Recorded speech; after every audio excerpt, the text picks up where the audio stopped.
اللهم صل وسلم وزد وبارك على النبي تنحل بيه العقد وتفرج بيه الكرب وتذكر نوبا بوجهه الكريم وعلى آله وصحبه أجمعين. أهلا بكم عشاق النجم الأهلاوي في كل مكان. النهاردة معنا أخبار وانفرادات عن النادي الأهلي وصفقاته وكل أسرار النادي الأهلي وكل صفقاته وكل أخباره. بعد الانترو انتظرونا.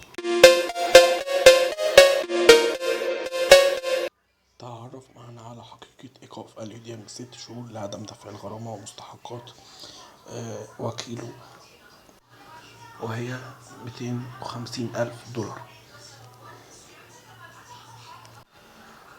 وتواصلنا مع مسؤولين من النادي الأهلي أكدوا أن الغرامة حقيقية، وكما أكد كابتن إبراهيم فايق عن في فيديو سابق أن الغرامة بتاعة أليو ديانج 6 شهور إيقاف وصلت للاتحاد الدولي لكرة القدم فيفا، هو الذي بعتها لاتحاد كرة القدم المصري، اتحاد الكرة المصري، وهي خبر حقيقي بإيقاف أليو ديانج 6 شهور. والأهلي ساهم في دفع الغرامة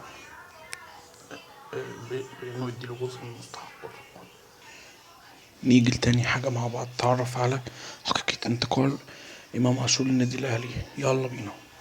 إمام عاشور في الرتوش الأخيرة خلاص فاضل تكة في عقد إمام عاشور ويجي ينضم للنادي الأهلي. وأكد مسؤولي في نادي ميتلاند الدنماركي إن ميتلاند رافض الإعارة بنية البيع كما الأهلي طلب، عاوز يبيع بيع نهائي.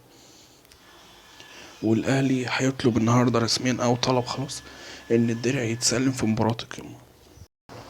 يطلب اللعيبة بعدم الاحتفال لحين تخليص مباراة القمة وفوز على نادي الزمالك.